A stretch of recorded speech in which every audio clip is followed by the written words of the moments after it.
महिन्याचे पीक असतात. आता हरभरा 3 महिन्यामध्ये निघून जाते आपला, किंवा राजमा असेल 3 महिन्यात निघून जातं, कांदा सारखे पीक सुद्धा 3-4 महिन्यात निघून जाते. जर शेतकऱ्यांमध्ये अशा आंतरपीक केले तर तुम्हाला भरपूर आता फायदा होतो. आता लक्षात घ्या, ऊसाच्या बाबतीत तुम्हाला जर वाटत असेल किंवा अन्नद्रव्याचं प्रमाण कमतरता, जर तुमचं आंतर व्यवस्थित असेल तर तुमचा खताचा डोस दोघांनाही व्यवस्थित जातो.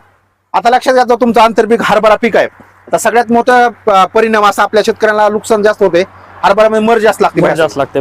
याचं कारण असं आहे की आपण अति पाणी देतो, ऊसाला जास्त पाणी लागते. आपले कन्सेप्ट माहिती आहे, सगळ्या शेतकऱ्यांना फिट झाले की मला ऊसाला जास्त पाणी लागते.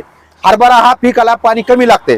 मग तुमचं जर आंतरपीक असेल तर सगळ्यात महत्त्वाचं लक्षात घ्या, पाण्याचं प्रमाण कमी गेलं पाहिजे ऊसाला. प्लस तुम्हाला पिंकल्यासारखं, आता बेडवर आहे तर पिंकल्यासारखं भिजवलं पाहिजे तुम्ही. दुसरं म्हणजे बीज प्रक्रिया करून हरभरा लावलं पाहिजे तुम्ही. कांद्यासारखं पिकलं होतं पाणी जास्त लागतं.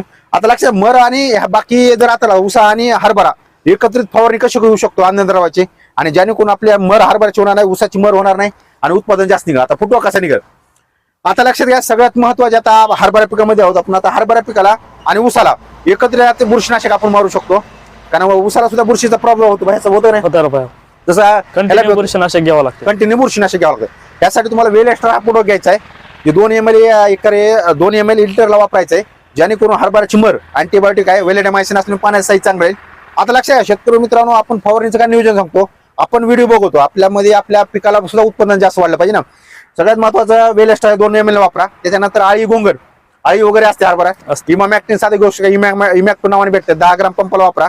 त्याचबरोबर लक्षात घ्या, हरभराला सगळ्यात महत्वाचं खताचं, आता 12-1 खत सुद्धा तुम्ही एका पंपाला वापरू शकतो. आणि काय होतं, फटवा जास्त होईल, आपल्या खताचा फुटवा जास्त होईल आणि उत्पादन जास्त मिळेल. जर आता लक्षात घ्या, हरभरा हा 2 फवारणी सुद्धा आपण करू शकतो. आता लक्षात घ्या, आता हरभऱ्याच्या 2 फवारण्या कुठल्या स्टेजला द्यायच्या. पहिली स्टेज लक्षात घ्या, पहिल्या 1 महिन्याच्या आतमध्ये फवारणी द्यायची, म्हणजे मर, फुटवा आणि वाढ ह्याची आपल्याला पहिली फवारणी. आता मळ आणि फुटवा, वेल एक्स्ट्रा, 1261, इमॅक्टो आणि इस्टाएक्स हे प्रोडक्ट घ्यायचे तुम्हाला. आता लक्षात, दुसरी फवारणी कधी हरभऱ्याची केली पाहिजे. दुसरी फवारणी ज्यावर फुलाची स्टेज असेल तुमची, फुल आणि घाटा टेज, ह्या टेज मध्ये दुसरी फवारणी करायची. आता घाटा टेजला पाणी जास्त लागतं, बाहेर पाणी त्यावेळेस जास्त द्यायचं. आता लक्षात घ्या, घाटा टेज मध्ये फवारणी करू, विल सूत्रा नावाने भेटते, जे की आपण कोरेंजन नावाने ओळखतो. विल सूत्रा घ्यायचं तुम्हाला, 10 ml पर पंपाला घ्यायचंय. त्यानंतर तुम्हाला 052-34 घ्यायचे तुम्हाला खत, किंवा जास्त आपली फुगवून वगैरे चांगले दाण्याची साईज होण्यासाठी. त्यानंतर बुरशीनाशक, वॅरिस म्हणून बुरशीनाशक भेटते.